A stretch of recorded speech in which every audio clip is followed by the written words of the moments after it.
Hi, I'm Daniel, I'm a sleep physician, and if you want to sleep amazing, this channel is for you. Extra excited today because we have a success story.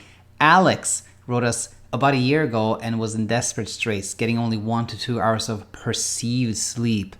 A year later, his sleep is 100% recovered. We're going to see where he was a year ago and how he got to a place of sleeping amazingly well. Hey there and welcome to Insomnia Insight number 300. That's a big number. Super excited, particularly as I mentioned, we have a success story here. And without further ado, we're just going to jump right in and see what Alex wrote us almost exactly a year ago and how things are doing now. And by the way, if you want to hear the kind of original answer to Alex, that's episode pod 10 from about a year ago. Now, here is the original email from Alex, and it came in on April 16, 2019. Hi, Dr. Erickson. My name is Alex. Prior to experiencing insomnia, I would consider myself a very robust sleeper. I could fall asleep quickly and not wake up until my alarm.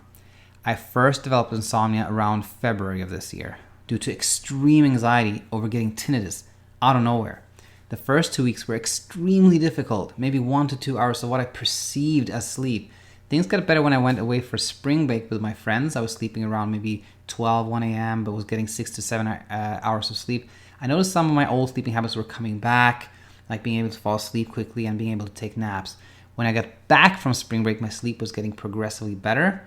I was sleeping quickly. I'd wake up maybe once or twice. But 328, that's when it went downhill. I got extreme anxiety that came out of nowhere. I could not eat, I could not sleep. My sleeping went back to what it was my 2 first weeks of getting tinnitus. 410, the anxiety subsided and the tinnitus does not bother me whatsoever, but the insomnia still persists. As of tonight, I think I get maybe 2 to 3 hours of sleep, 4 maximum. Some nights I fall asleep quickly, but every night I wake up about 1 hour or 1.5 hours after falling asleep and have trouble going back to sleep.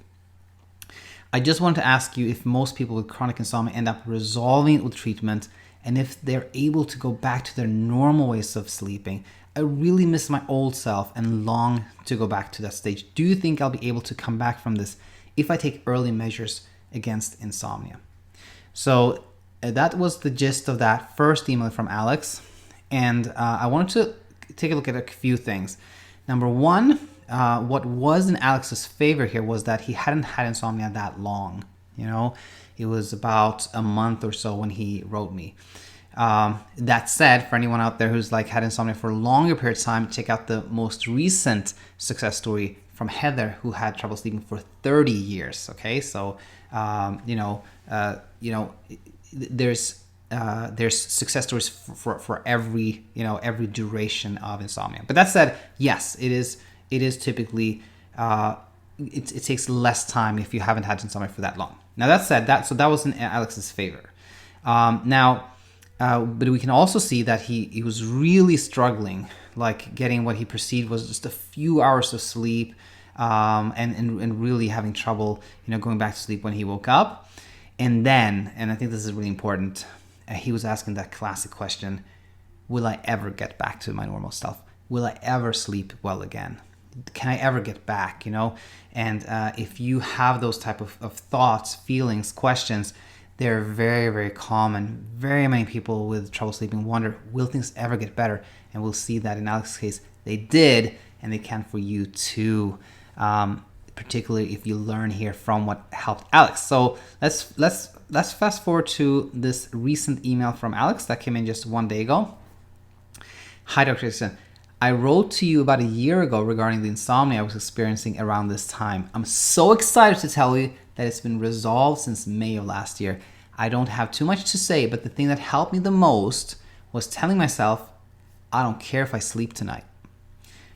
If I can't sleep, I'll just watch my favorite Hulu show, etc. By doing this, I was able to remove sleep pressure and decrease anxiety about going to sleep. My sleep is 100% back to normal.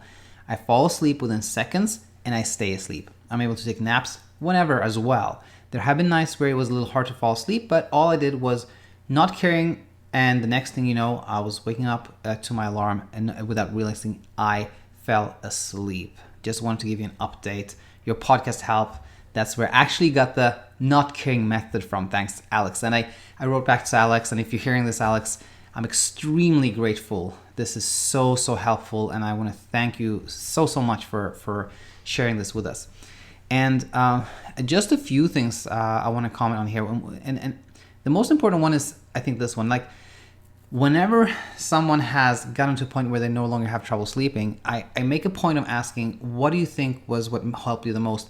And hardly without any exception, by far the most common thing I hear is a version of I stopped caring. It's like I stopped worrying about sleep, or I stopped caring how much I slept.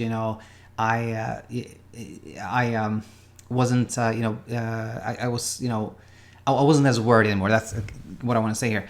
And it's the question then becomes, how do you get to that point? It's kind of easy to say, like, if you just stop worrying, you're going to sleep well, or if you don't care as much, you're going to sleep better.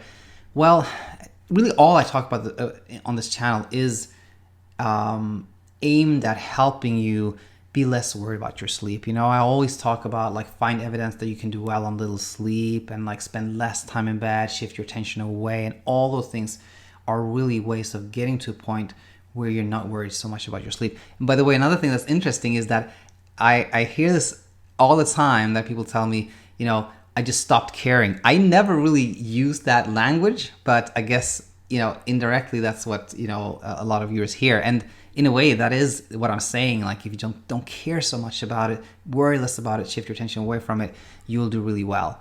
And so I again just want to say one last thing here, and that is, Alex was wondering, could he ever sleep well again? And as you see, his sleep is 100% better. He did the work. He followed whatever I talk about here, and he's doing really well. So thanks, Alex, and I hope this was an inspiration, gives anyone out there some hope. And with that said, I'll be back tomorrow answering questions. Until then, take it easy.